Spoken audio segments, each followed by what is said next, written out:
All right. So we've got a fantastic lineup for you tonight.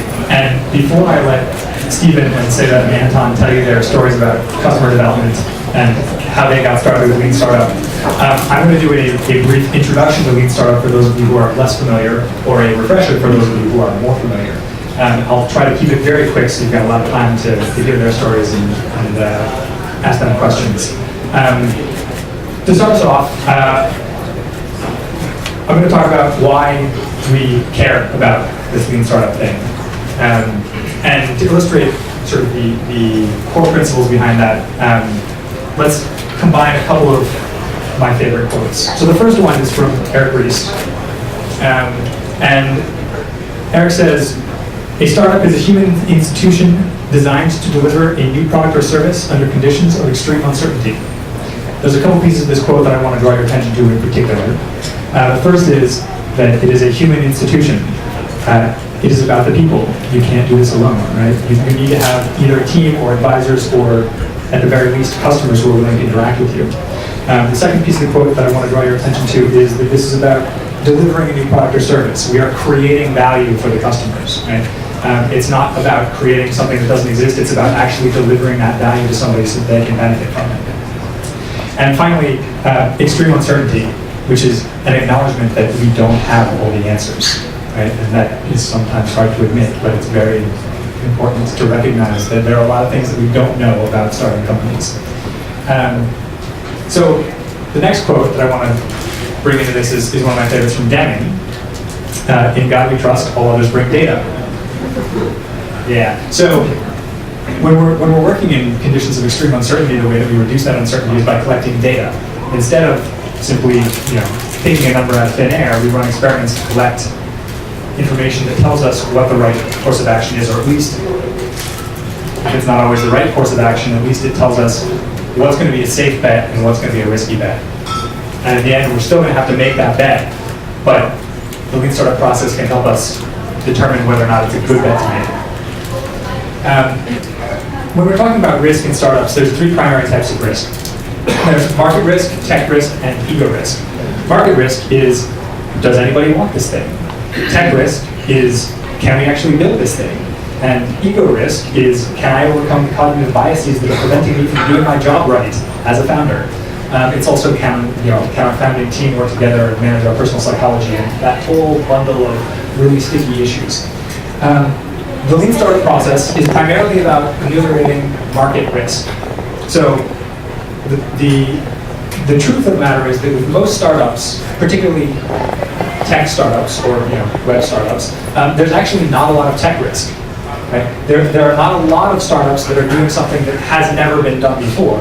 Usually you're combining different things that have been done in some area and using them to provide value in a new way. So there are some exceptions to this, right? If you're creating a cure for cancer, right, or any kind of biotech pharmaceutical, there's very big tech risk in that you don't know whether you're actually able to create the thing that you're trying to create. And there's not a lot of market risk because if you can create a cure for cancer, there will be a market for it. On the other hand, if you're creating a social network or some kind of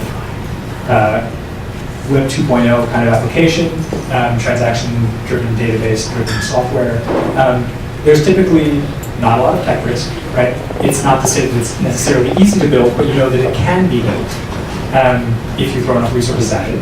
And so in the beginning, the risk is not whether we can build it, it's does anybody want it if we do? And so the Lean Startup process sort of turns traditional startup marketing on its head by taking that riskier proposition of does anybody want it, and trying to answer that question before we try to build it. Because if we're pretty sure we can build it, let's deal with that later, and let's see if we can get anybody to actually tell us that they want this. So I'm going to tell you the story of how I came to Lean Startup, which is about 4 or 5 years ago, I was working on a startup that was designed to help small businesses manage their social media presence in a more effective way. And I thought this was going to be such a great idea. Everybody, all the small businesses want to get on social media. They want to be on Twitter. They want to be on Facebook. They want to have a fancy website. But small business owners don't really have the time to do this, and we need a tool to help them do it faster, right? It sounded good to me. Sounded good to a couple of VCs also, and I was in the process of fundraising when I first met Trevor Owens at the Lean Startup Machine, and he explained to me this process of Lean Startup. So after sort of realizing that that this approach that I was taking was maybe flawed in that I didn't actually know whether anybody wanted this thing that I was preparing to raise lots of money and spend many months building. I decided to go out and talk to some of the people who are going to be in my potential customer market. And it didn't take me very long at all. After talking to only 5 or 10 people, I started hearing the same thing over and over again, which is people just kept saying, I just want to hire someone else to worry about it. Nobody actually wanted a tool to make it easier. They're running a small business, they've got all this other stuff going on. They don't want to spend the time to actually figure out how to do social media right, how to be an expert in digital communications. They just wanted to hire somebody to deal with it, particularly if that person could be an unpaid college intern. So I decided at that point that the market for the tool was particularly risky. There was a lot of market risk there, even if there wasn't a whole lot of tech risk. And decided to pivot and change the direction of my business. So I want to do an exercise with you guys, just very quickly here. When we do Lean Startup, one of the keys is to start from the problem that we're trying to solve. So what is this boy's problem? Anybody? Just shout it out. He needs a place to go. He needs a place to go. Okay. Anybody else? Bike's too big. Bike's too big. Yeah? More? Yeah. What does he need? Sorry?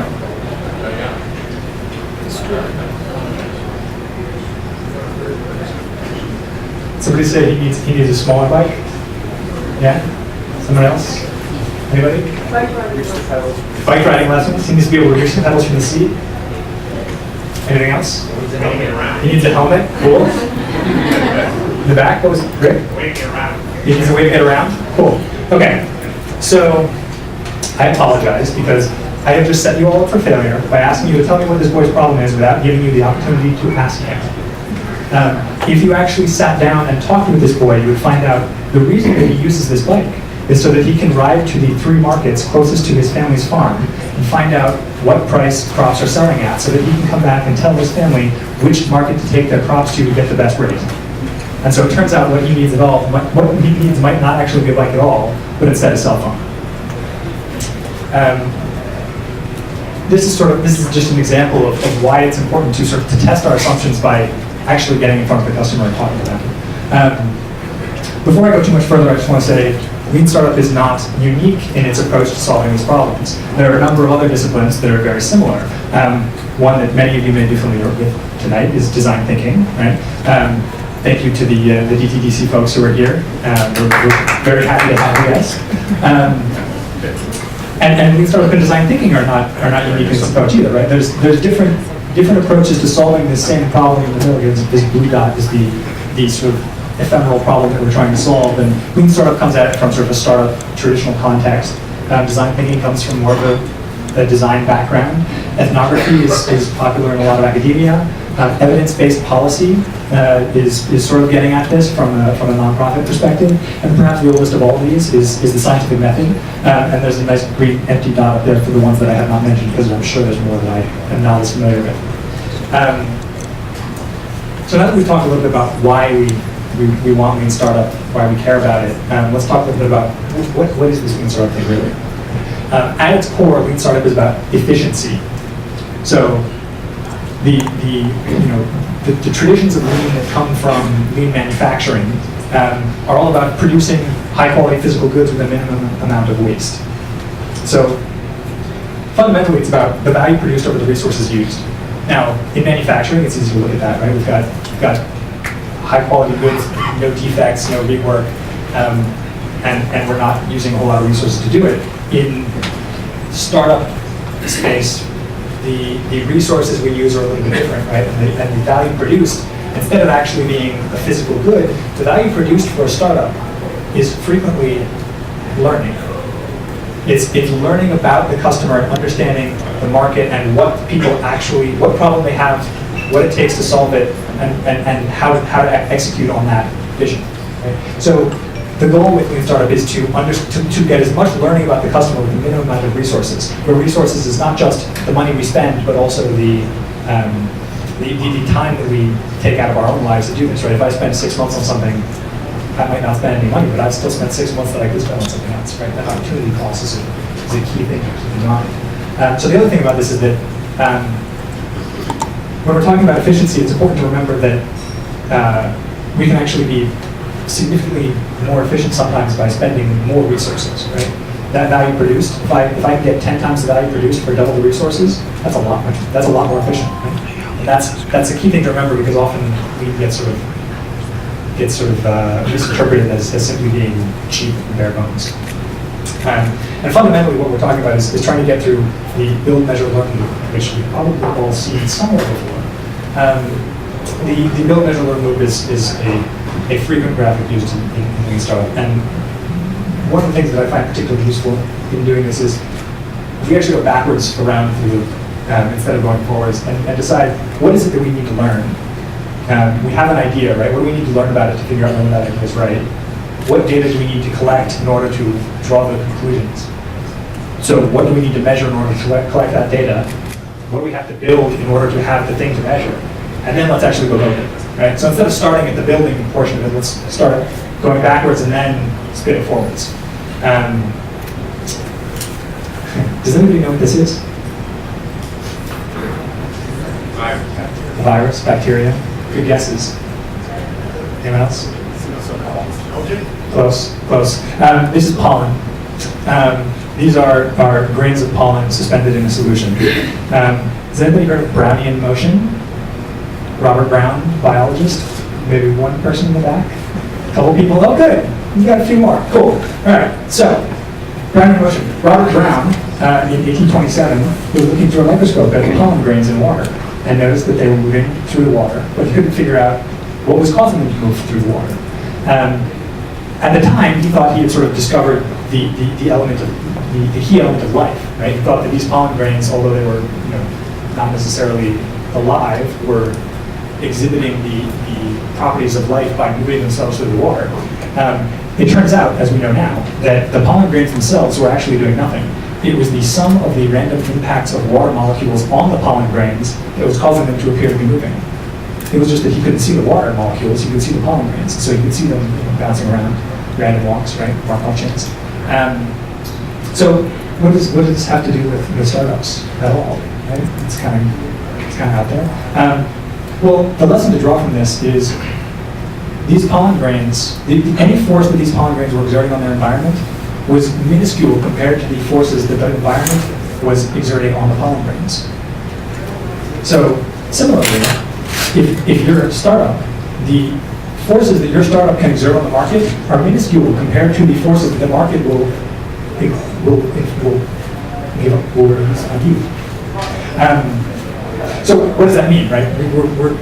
We're at the whim of the markets. Is it all luck? Is it how do we win then? Right? How do we create something that survives? The key is you need to survive long enough to get lucky. Right? At some point, the market is going to line up with the product you created, and you can do things to iterate and move towards that. You can try a lot of things, but you need to survive long enough to hit upon that right formula, right? And for the market, for the time to be right, for the to be able to reach the right customers. And the way to do that is by getting more at-bats. Getting more at-bats means more cycles, more times through that build, measure, learn loop, more times of putting something in front of the customer and seeing how they react to it. So I want to run quickly through a couple of the myths that I commonly hear in relation to Lean Startup. The first one is that lean means cheap, and we talked a little bit about that already, right? This is the value produced over resources used. Sometimes spending a little bit more money is a lot more efficient, and that would be much more lean than trying to stay completely bare bones, right? Olympic athletes are particularly lean, but they eat more calories than any of us. Second one I hear a lot is that Lean Startup only works for startups. While it's true that Lean sort of started in the startup community, it's been adopted by all of these organizations, many of which you probably recognize. Another myth that I hear all the time is that Lean Startup actually only works for tech companies. Again, it started in sort of tech entrepreneurship, but it's been adopted by a lot of other industries, including, anybody know what that is? Food truck, right? Food truck is a perfect example of the Lean Startup in the restaurant industry. Rather than signing a lease and building out an entire restaurant, these entrepreneurs have decided they're going to start making the food and selling it out of a truck to see whether people like it before they invest in having a physical presence. It's a very lean way to test the market. And then I also hear frequently that Lean sort of replaces having a vision for a product with just the data and the A/B testing, and you sort of just test your way into a market. It's great to have data, but without sort of that core vision of what it is, what problem you are trying to solve and for whom, you don't know what data to test next. You can't sort of just try all kinds of experiments and see what happens. You need to have hypotheses along the way. You form a hypothesis, and then you go collect the data to validate or invalidate it. Very briefly, I'm going to touch on the ways that people do Lean Startup. We're going to pull out a couple more quotes here, because I can tell you guys love the first couple. First one is we're going all the way back to the mid-19th century. Helmut von Moltke the Elder, no plans to survive first contact with the enemy, or if you prefer something more recent, everyone has a plan until they get punched in the face. Yeah. So the goal of Lean Startup is to get punched in the face as quickly as possible. How do we do that? Customer development, right? These are t-shirts from Lean Startup Machine, which is a weekend workshop teaching the Lean Startup method. So the shirt says "Get out of the building," because as much as you want to sit around the table strategizing with your team, you don't actually start collecting any data until you get out of the building and start talking to customers. Frequently, you'll hear people talk about MVPs, or minimum viable products, as a way to start talking to customers. What is an MVP? Is it a prototype? Is it an experiment? I don't really know. Neither does anybody else in the Lean Startup space, so let's just not use that term at all and actually talk about what we mean instead of using the buzzwords. There are specific ways when we're talking about what is an MVP, what we're really talking about is getting through this loop, right? We're talking about what is it that we need to build in order to make it through this loop one time. And so that can be as little as, we need to come up with some questions to ask people in an interview, or it could be we need to build an entry, a first beta of our full software package, right? It depends on where you are in the cycle, how much you actually need to build. And so the goal is to build as little as possible.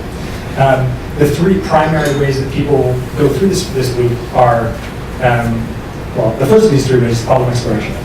Problem exploration is validating that, in fact, the person whose problem you're trying to solve has that problem and knows they have that problem, because it's really hard to solve a problem if people don't think that they have it.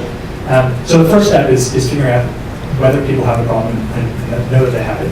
The second step, frequently, is a product pitch, where you come up with a potential solution and you take it to customers and say, hey, would this solve your problem? And then frequently at the end of that interview, you say, oh, it would solve your problem. Would you give me money for it right now? Because you'd be amazed at what people tell you once you start asking them for money. Yeah, see, some of you have come across this problem before, right? The gulf between what people will pay for and what they say they will pay for is enormous. And then finally, after we have a reasonably good idea of something that is appealing enough to the customers by the description of it that it could solve that problem, we move on to the concierge method, which is typically delivering that solution in a very manual and unscalable way. Instead of perhaps building a software application, you might have people email you the thing that they're trying to calculate you on a calculation by hand and send them an email back. One of the major advantages of this is that when you need to make changes to it, you don't have to write code, you don't have to go talk to your programmer, you just change the way you're processing the back end. And then once you've got the process smoothed out, then you can automate the entire process. And now, because I'm running a little bit long, I'm going to quickly run through the major objections that I hear to the sort of process. First, customers don't know what they want. It's true. Self-reporting is inaccurate. That's why we run tests instead of simply asking customers. We observe their behavior instead of asking them to tell us what they want. Next, talking to 20 people is not statistically significant. Neither is talking to zero. When you know nothing about your customer, it doesn't take a whole lot of data to reduce your risk significantly. Next, I have my own customers, so I don't need to talk to anybody else. That's fine, but what you have is a hobby, not a startup. Next, my friends think it's a great idea. No, they don't. They think you're great. They believe that you will succeed in whatever you do, and they don't want to hurt your feelings. You want to talk to people who are not your friends when you're trying to find customers. Friends are great to introduce you to other people, but having that separation allows people to be a little more honest with you. People will steal my idea. No, they won't. First of all, try to get any large company to steal your idea. Has anybody ever put a suggestion in a suggestion box and actually had it taken? No? Okay. The other thing is, if all it takes for somebody to steal your idea is that they hear about it, wouldn't you much rather they steal your idea before you invest 6 months of your life building it? Think about that. Finally, running tests will tarnish my brand. This tends to be more frequently for people who are launching a second or third product. There's a simple solution for this, which is just use a throwaway brand, right? Make up a new brand name and see whether this new offering can survive without your brand behind it. And assuming that if it works and you roll it into your brand, you'll have a little more reach. Thanks to all the people whose photos I used in the presentation, and now I will take questions.